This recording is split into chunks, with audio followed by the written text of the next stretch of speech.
Good morning. I'm not gonna lie, I felt like a little bit of a fraud there, backing up my truck, recording it, because I felt like V-belt. Sam got a 450. I don't know if you guys saw that. Obviously you guys have. You guys watch YouTube more than I do. But super pumped. About time. I've been driving 450s since 2020. So 5 years I've been driving 450s. And hands down, no competition. The best truck on the market. Not even close. I understand you Dodge guys are real particular about the engine in your truck, but as a whole, the 450 in the Aluminum Duty platform specifically, what is that, 2017 and up, unbeatable. There's a reason I own two of them. You know what I mean? And it's not because it is because I like Ford 450s. It is because I like them, but they're all so cool. So, oh man, look at me. Rain in your inner bitch. We got a white haze today. All right. I'm gonna get this gooseneck hooked up. You tell me when it's good. Good?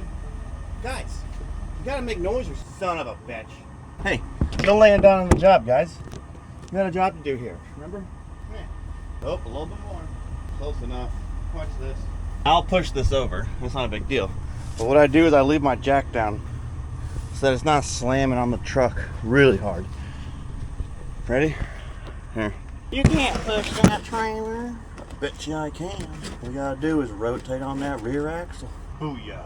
Oh, my drink. Unfortunately, rain down. It did take a dent and it did drop about half. Should I drink this one or pour it out and just start with a new one? Start fresh. And that's a buzzkill. Oh well. Let's get this. Got me all discombobulated. Let's get this trailer cruising down the tracker time. All right, that one's back on the iPhone because Tree AI is an iOS app. So, I don't think I made a project. I did make a project. So, I got this project here. Please work. It did work. Track time. I should be on the left. And then we're going to start transport. Boom. For all of you who are paying attention, I am not a professional app developer in any capacity.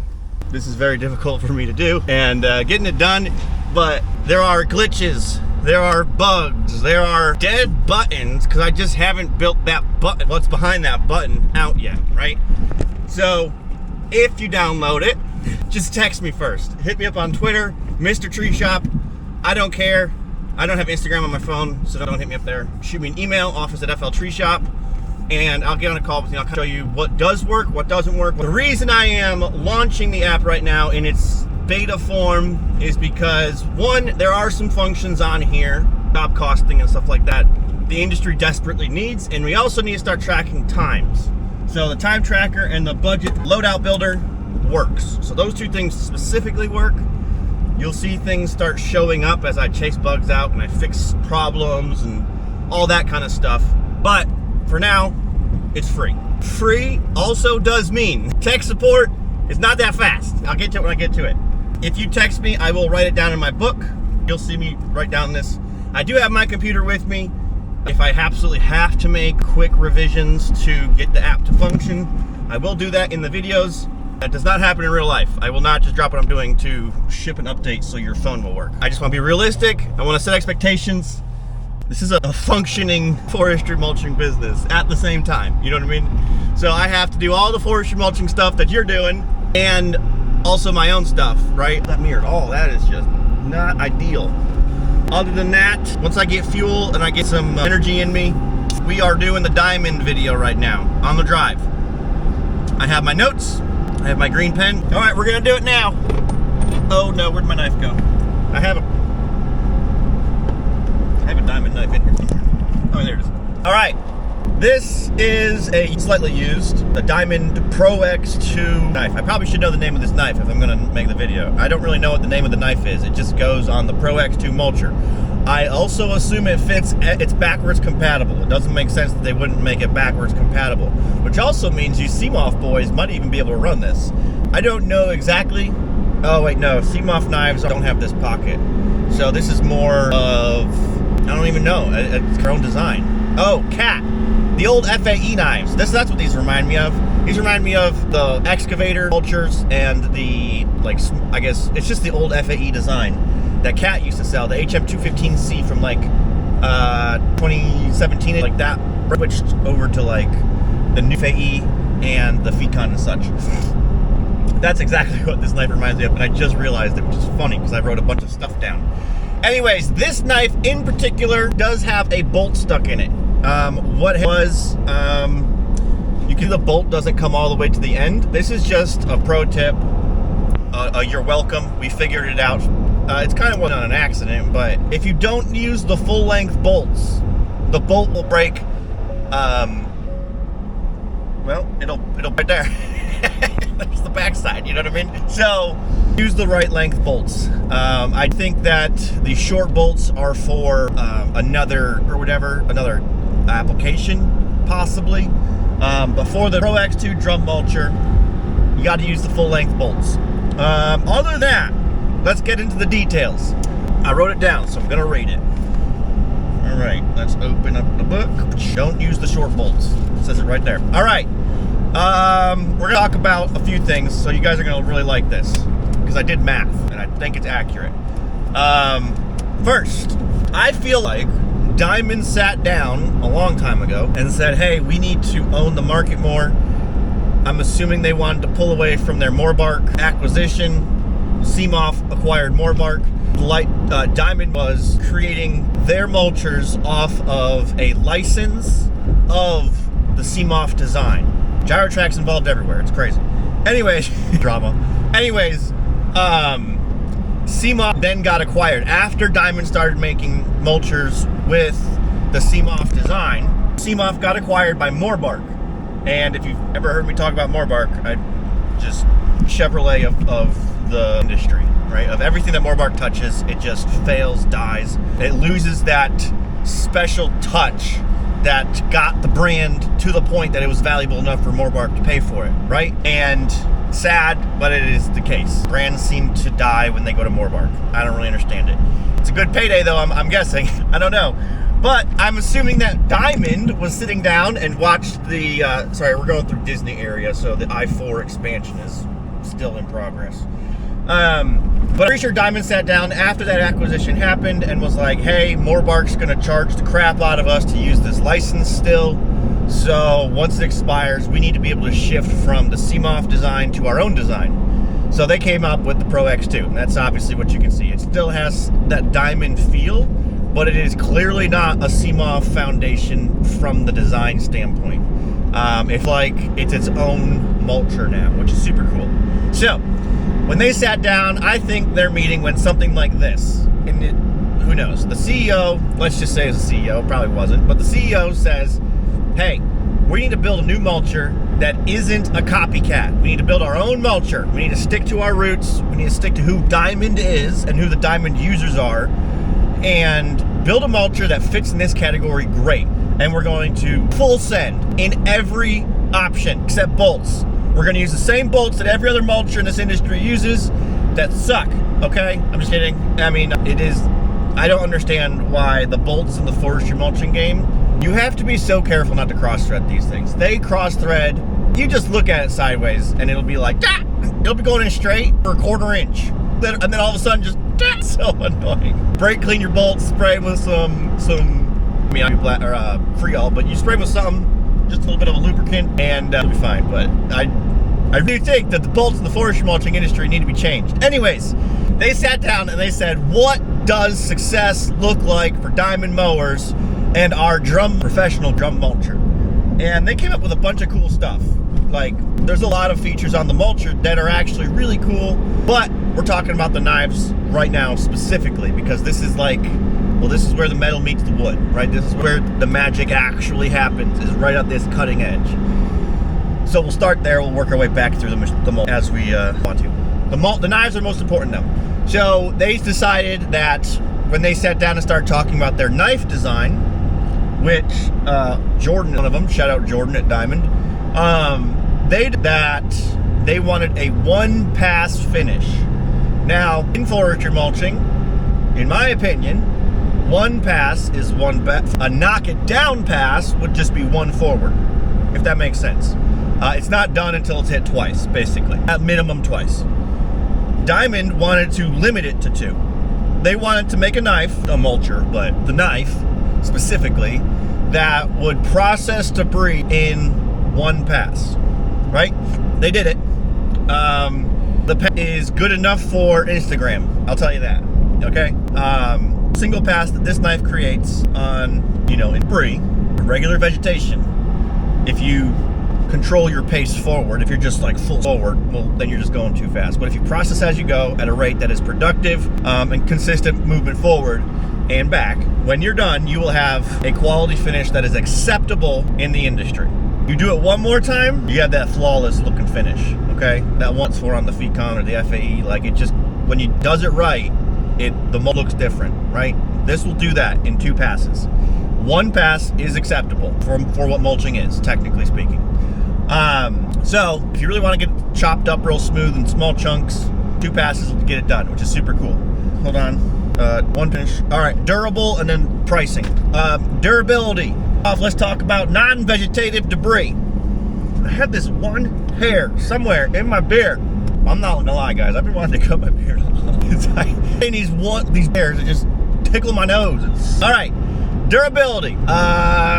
15 would be where I would personally schedule changes. Every 15 acres per edge. Okay, so those people out there that run FECONs like me, that have 2 edges, per cutting edge, 15 acres. This knife will do no problem. You will not see a productivity drop until roughly 15 acres.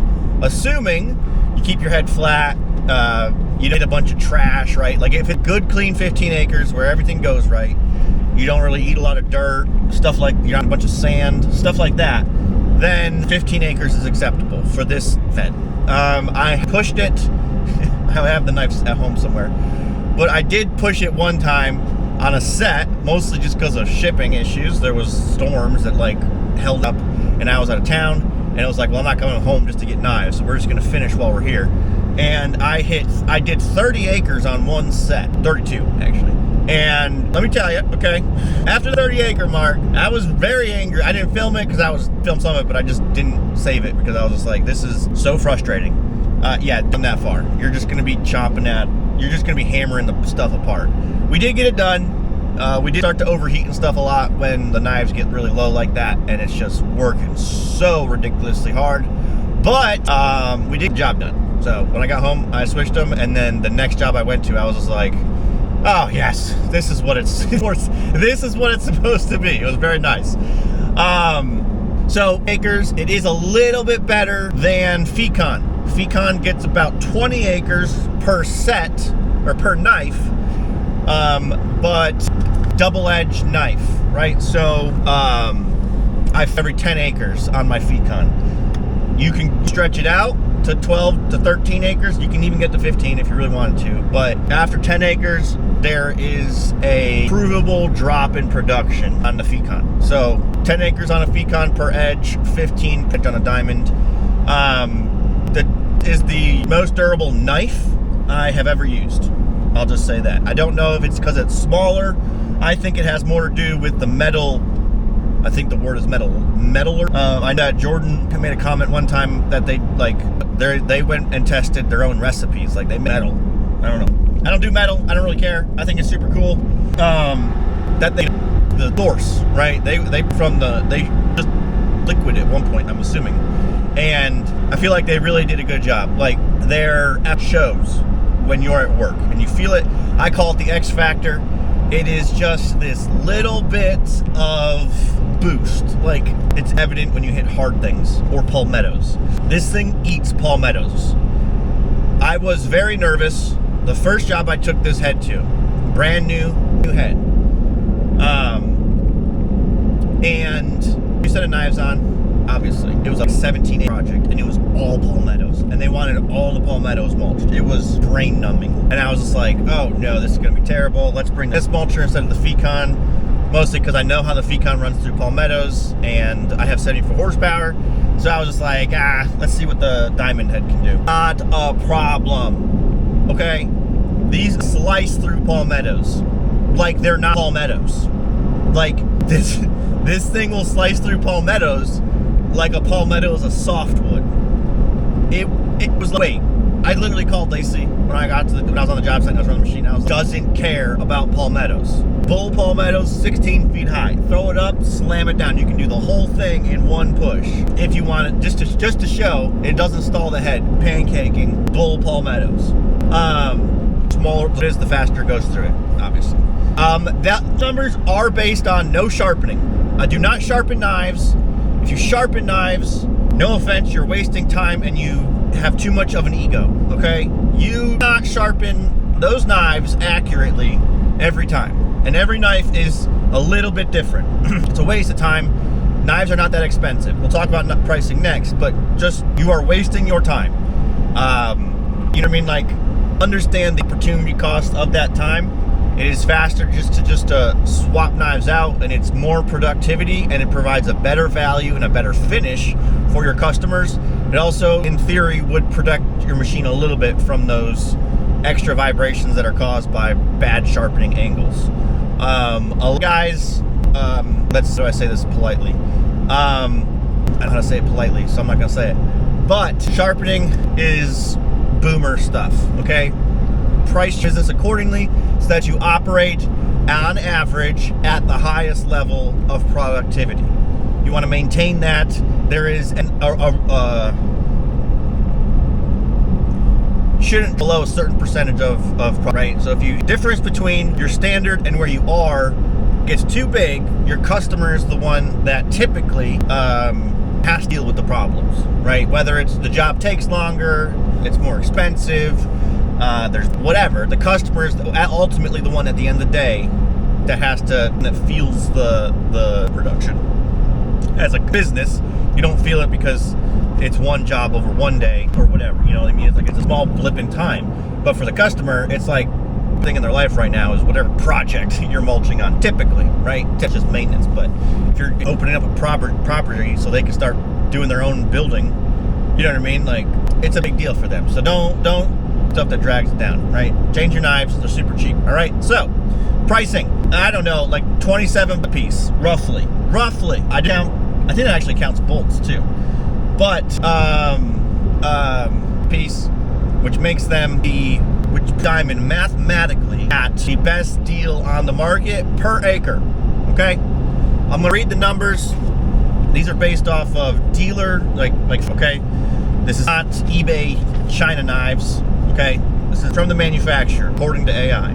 Well, I know the Fecon ones, I know the diamond ones, so the CMOF ones, we'll see. I have a graph, maybe I'll show that to you. Diamond, $1.80 per acre. This costs $1.80 per acre.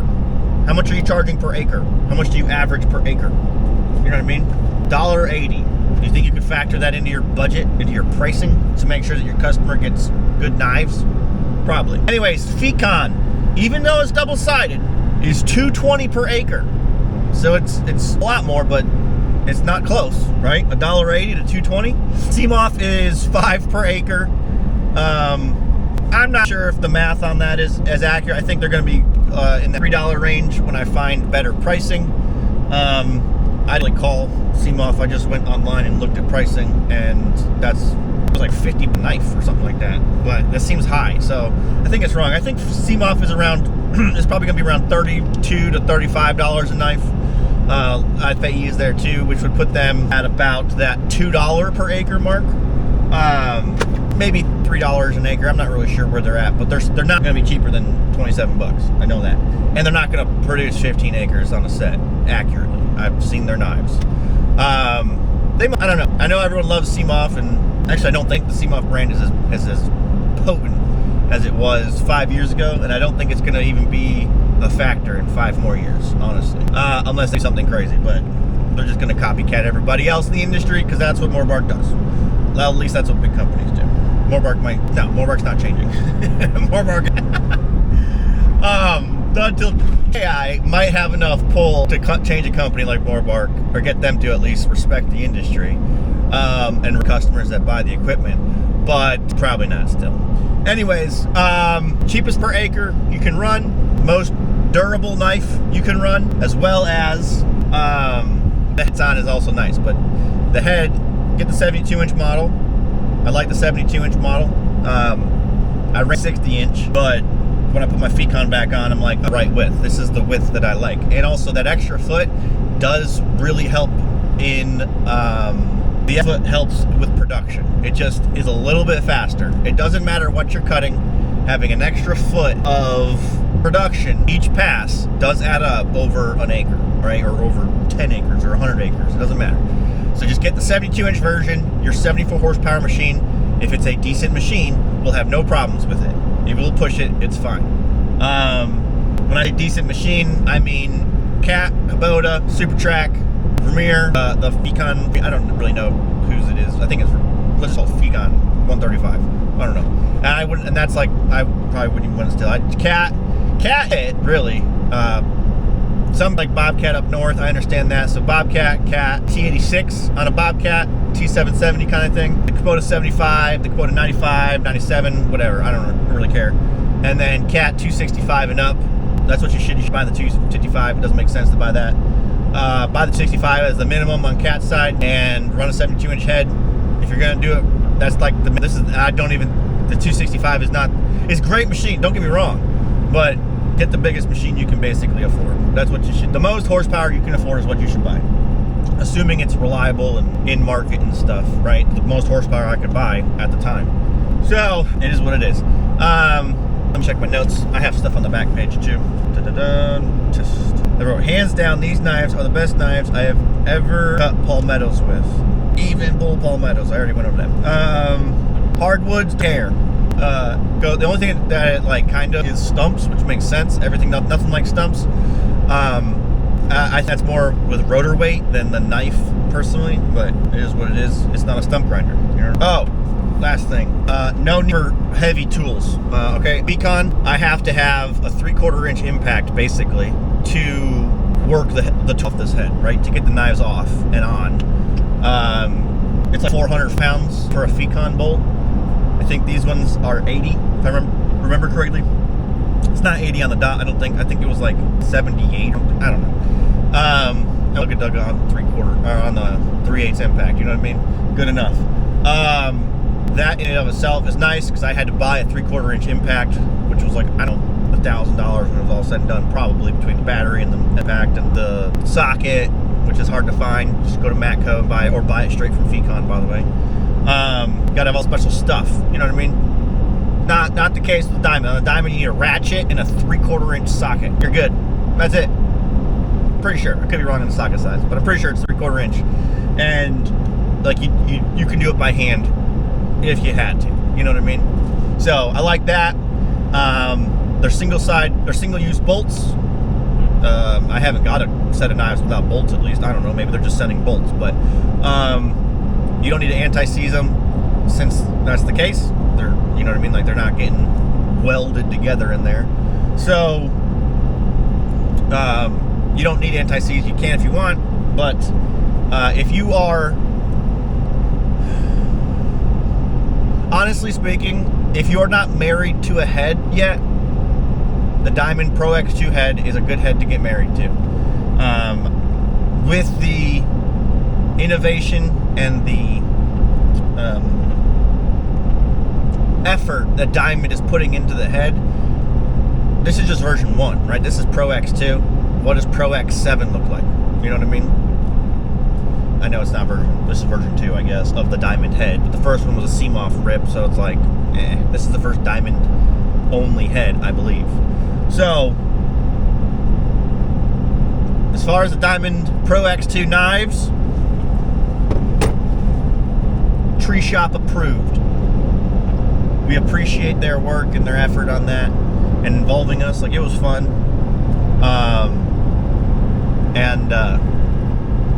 Maybe we'll get one. I don't know. I mean, I really like my Fecon, and I don't really want to go spend $45,000. But I might. You know, the Fecon is kind of getting beat up. Every time I go to fix it, it's like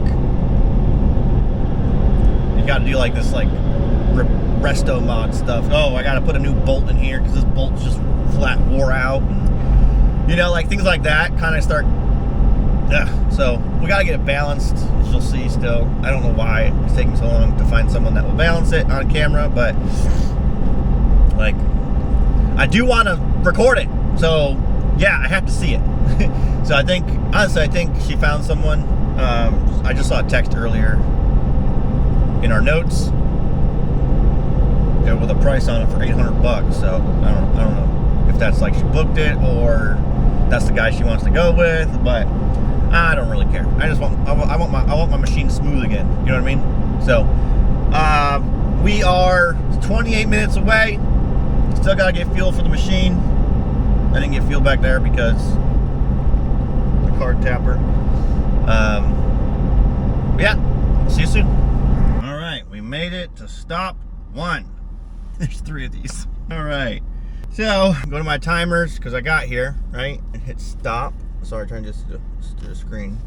And then I'm gonna go and do some, I guess I got grease and stuff, so I'm gonna do maintenance and then we'll do this. So I really hate these projects because these projects come to us because of code enforcement. So someone buys a piece of land, and typically it happens after, I guess I can't say after it's purchased because I do know a lot of people who own land for a long time and they just call us when they get their notification from the county that it needs to get cut, or the city. But this is what we're here to cut, right? So the city is going to fine the landowner every day until they get this in compliance. So I think it's 36 inches. If anything exceeds 36 inches in height, it has to get cut. And they claim it's for your safety. It's for fuel reduction, you know, protect against wildfire spreading in residential areas and such. But why is the land behind our client's property allowed to be abandoned and to let nature do what it wants, but this field has to be short? And then if you don't keep it short, they'll steal your money from you. And if you don't pay it, and if you stop them from stealing your money, then they steal your land. They'll just take the land because they'll claim they have the jurisdiction. Does that sound like a situation that a free person would have to put up with? Free men don't ask permission. Remember that. Always think that. When you deal with the government, remember first that free men do not ask permission. That being said, let's go cut some grass. Just like the street lights lit this town, like a fire in a blaze, gotta burn it down. Can't be afraid to leave this out. We got this far, don't know how. I see danger in your eyes. They know we'll burn down the night. Coming just like the sunrise. You know that we're gonna let it away. Tonight, we're gonna let it away. Tonight, we're gonna let it away. Just like the sunrise, we're gonna let it away.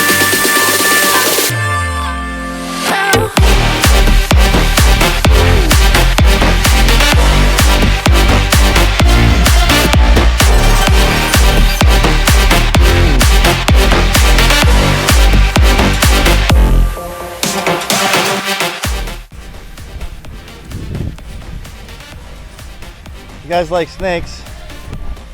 Unfortunately, wall up that one, and it was a good one, unfortunately. So, I really don't know what's going on with these property markers, but it's actually this whole property. There's a landlocked piece behind it, but all of that brush is actually part of this property. So we're gonna 4-inch it. Update on tree shop's operations and just general packaging and how I do things.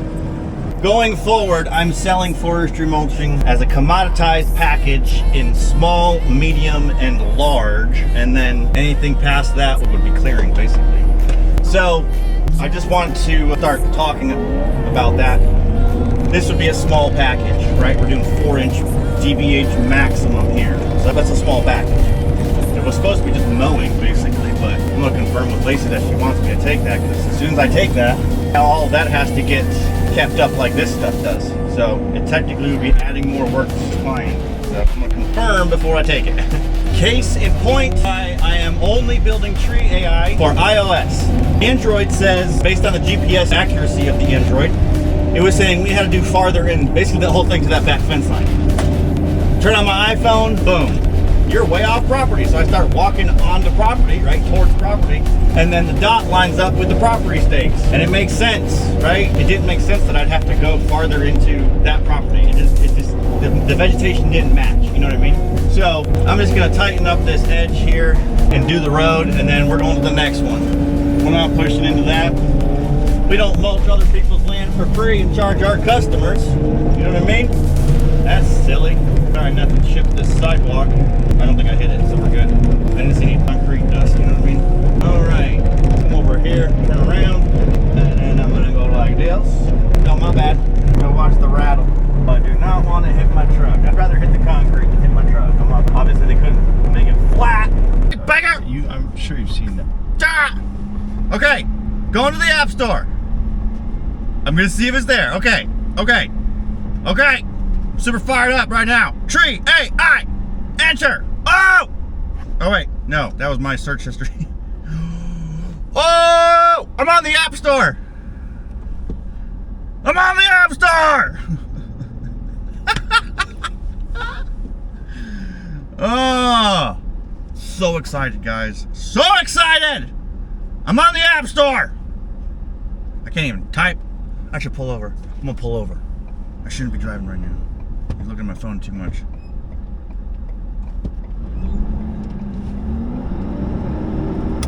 Oh my God, I'm on the App Store!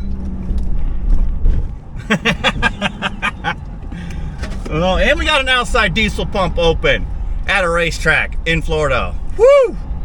It's a good moment in time right now. I should go buy a lottery ticket. I'll go buy a lottery ticket. No, I'm not gonna buy a lottery ticket. That's stupid. I'll buy Lacey a scratcher. She loves those. I'm blown away right now. I'm blown away. I'm so excited. I don't know what to say. Oh, I'm so excited. I'm like actually shaking. I'm not gonna lie. I'm super fired up about this. And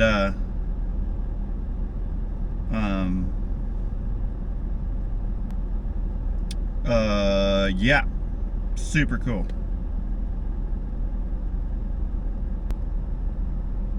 Okay, calm down. I'm gonna get a hot dog and some lunch. I guess I don't know if I'm fired up. Okay, we'll talk about this in the next video. I'm gonna end this video focused on today's project, and then the next video will be Tree AI.